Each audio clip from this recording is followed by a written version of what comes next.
Yo, what is going on, guys? It's your boy Legacy Elements here. Welcome back to a brand new video today.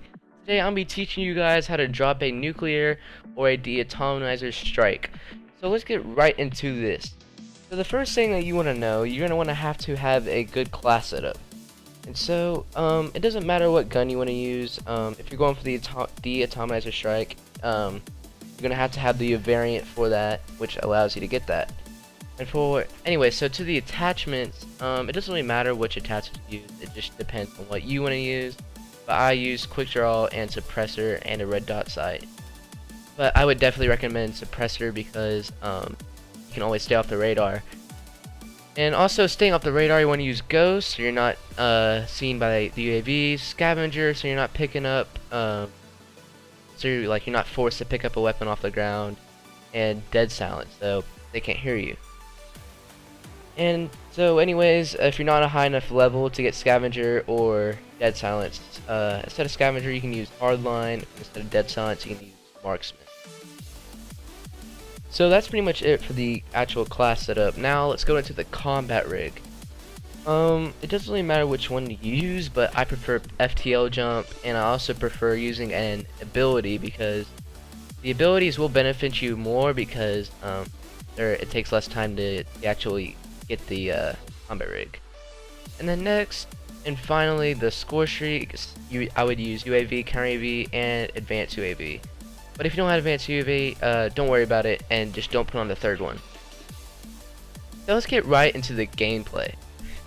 The definition of dropping a nuclear in Call of Duty is just being super slow. You're not just gonna drop a nuke by running around and shooting everybody you see and it's gonna be so much a good time. No, you have to be super slow and you have to take it super slowly. And by taking it slow I mean by not going to the middle of the map, staying to the outskirts, and always trying to flank the enemy. It's gonna be a lot easier just to running up to the middle and getting 25 kills and boom, you got the nuclear. It's not gonna work like that. Also, to dropping a nuclear, you're gonna have to be somewhat skilled at the game. You can't just go to GameStop, pick up the game, hop on, and on your very first game, you're gonna drop a nuclear. Nope, it's not gonna happen like that. You have to be somewhat skilled, you have to know the game, which I'm sure most of you already are. Also, other things that I recommend having a headset on, either where it's Astros or Turtle Beaches, or literally just earbuds.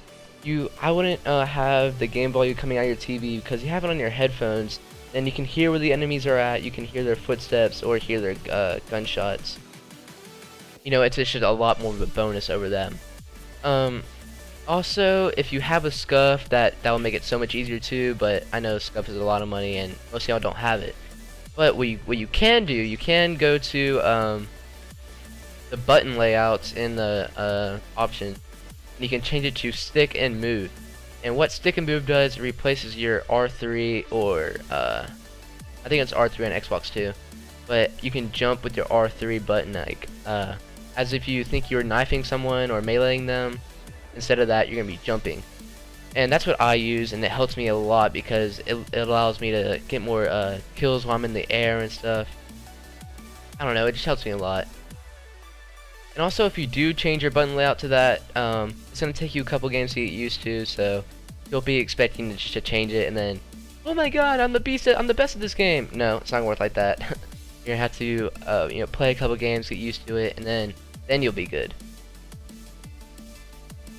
So after you're all focused up, you're ready to start a game, you got your controller ready, you got your headphones on, and you're ready to go. You're going to have to be a lot, you're going to have to be focused. You're going to be hardcore into the game because it's going to take a lot of focus. You can't just be talking to your freaking friends that are in your room. It's just not going to work like that. Just be really focused and listen to the tips, and this will be super easy for you. So what you're going to do right when you spawn in, the first thing you want to do, go for your score streaks. You want to get 5 kills by just running around the map, not going to the middle, just going on the outskirts. Or your head glitching an object, waiting for them to come to you. Don't push them, wait for them to come to you, and just get 5 kills. Then you got your UAV. So once you have your UAV, then you can start being a little bit more risky. You don't have to be as slow as you are, but you know, still stay kind of slow, but you have to start speeding up a little bit because you can't take, you know, the game is probably only going to be 8 minutes long.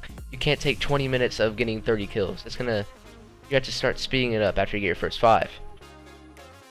So once you have your UAV up, you can see them on your radar.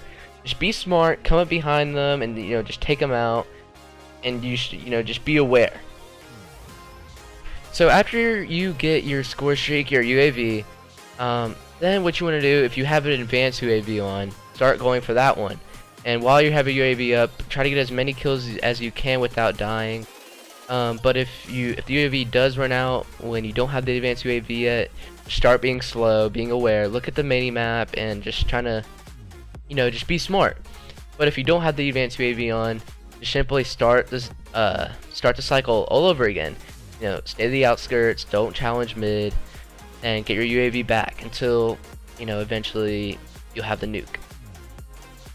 So also a good tip on staying alive is I would always be in the air, always be wall running, always be sliding. Don't be stuck, you know, just in the middle of in just the open. Either be head glitching something, wall run, jump, do something, because it's gonna be super hard just to be standing still and, you know, drop 25 kills without dying. It's gonna be really hard to do that. And so I know this is not gonna happen on the very first time, so you have to know that it's gonna take you like a couple of games to actually get the nuke. It's gonna take a lot of luck. You're gonna have to get really lucky, because right now this would be a super good time to go for the nuke, because you know what's here, Christmas noobs, and if you don't know what Christmas noobs are, you're a noob. I'm playing. But you know, it's a couple days after Christmas, and you know, all these little kids just got their new PS4s and they're ready to play, and you're gonna drop a nuke on them. That's how it's gonna work. So you just have to be really lucky, be smart, be aware, be really focused. And so after you get all the tips memorized in your head, you're ready to go. You're ready to go drop your nuke, and you're ready to show off to your friends that you show off your little calling card of a little spinning nuke. Be like, hey, I got a nuke, and they're gonna be like, oh, how'd you get that? And you're like, oh, I watched this video. And then you're gonna tell them to come watch my video. And then they're gonna drop a nuke, and eventually everybody in the entire world is gonna have that nuke calling card. So anyways, this has been it for today's video. I hope you guys enjoyed this little tips and tricks to dropping a nuclear. If you're new, make sure to subscribe and smash that like button if you enjoyed. So yeah, guys, this has been Legacy Elements. I hope you guys enjoyed, and peace out, everybody.